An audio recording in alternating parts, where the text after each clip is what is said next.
right, what's up, Wolfpack? Cole Greg here, fresh off of a new bike ride. Something that you may have expected, may not have expected, or just flat out saw the little leaks of. And that's, as the video title shows, is the Evil Epocalypse. This is Evil's first go at eMTBs.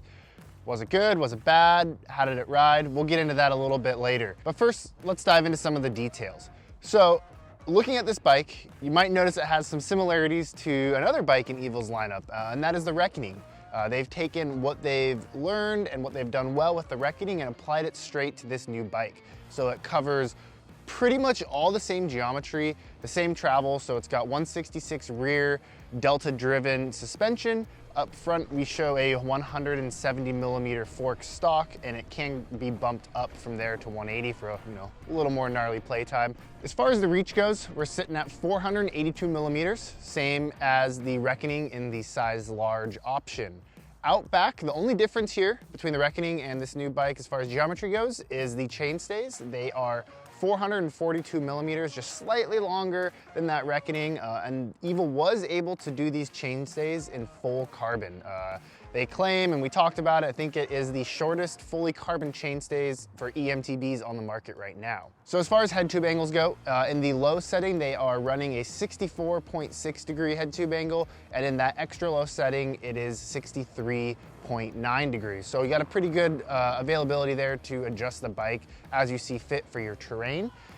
This is accomplished by the flip chip in that Delta driven suspension system. So keeping it going with the angles on this bike, it features a 77 degree seat tube angle with our size large. It has a 18 millimeter bottom bracket drop and a 1,262 millimeter wheelbase. So out back with those 442 millimeter chainstays, you are getting super boost rear spacing. All right, well, let's dive into some of the build details on this all new Evil Apocalypse. For both the drivetrain and the brakes, you are given the package of Shimano XT. That is both the front and rear brake and the rear derailleur, as well as the crankset.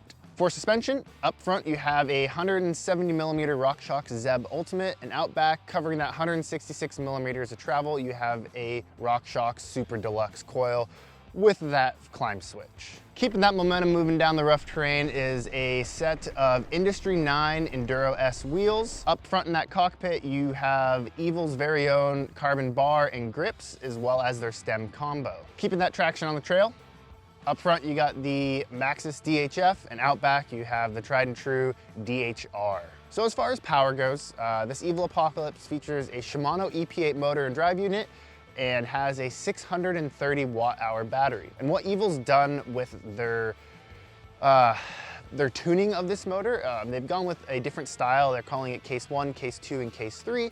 Case 1 is that, low power mode, limp back home, or you're riding with some analog buddies.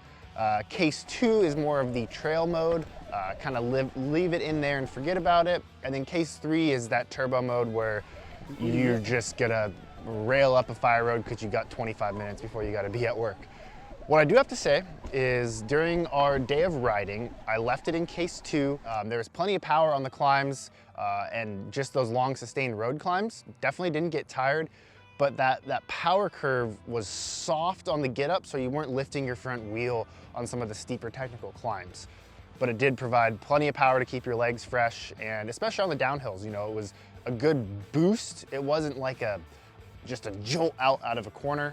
It felt more as if your legs were just super strong. It just feels like a better you, very natural, pretty seamless integration.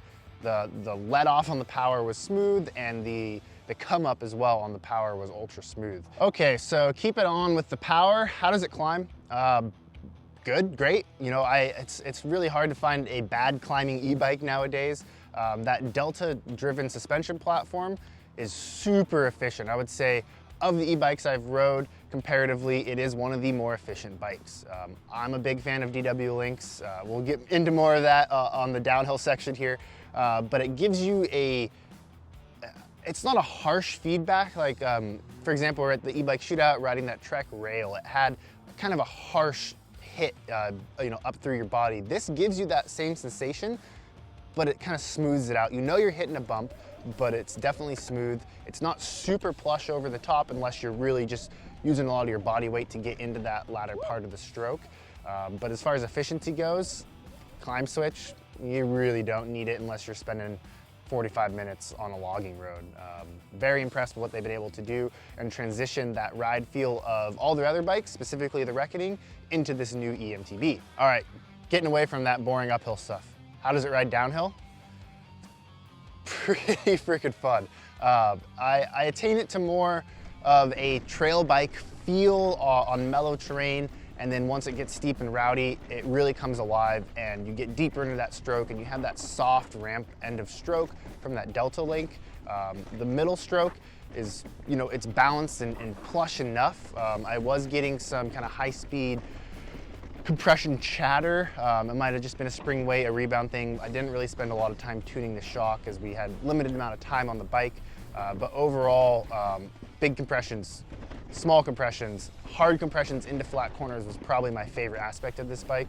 Where we were riding on Chuckanut, there was a few, wheel size holes into pretty flat corners, and I was able to just put all my weight into my heels and press through and push out of these quarters. And for me, that gave me a lot more confidence knowing I could charge into certain sections faster.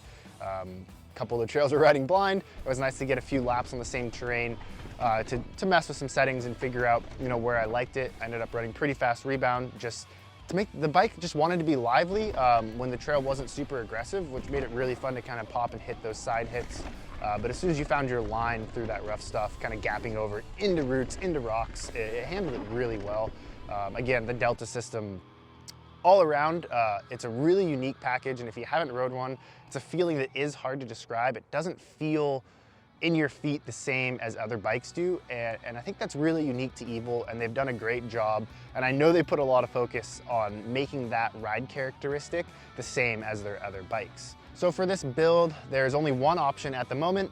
It retails at this time for $11,999. It's not the most expensive e-bike out there, it's also not the cheapest, but it really finds that fine line of getting everything you want. You don't need to upgrade or change. If you really want carbon wheels, because that's your thing, I guess you could, but I mean, i9s are sick. It would be cool to see Evil spec their own wheel set on this bike, as they do have that on market now.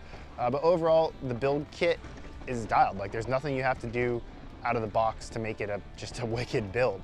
And that is reflected in that $12,000 price tag. All right, well, to wrap things up, been babbling here for a good while.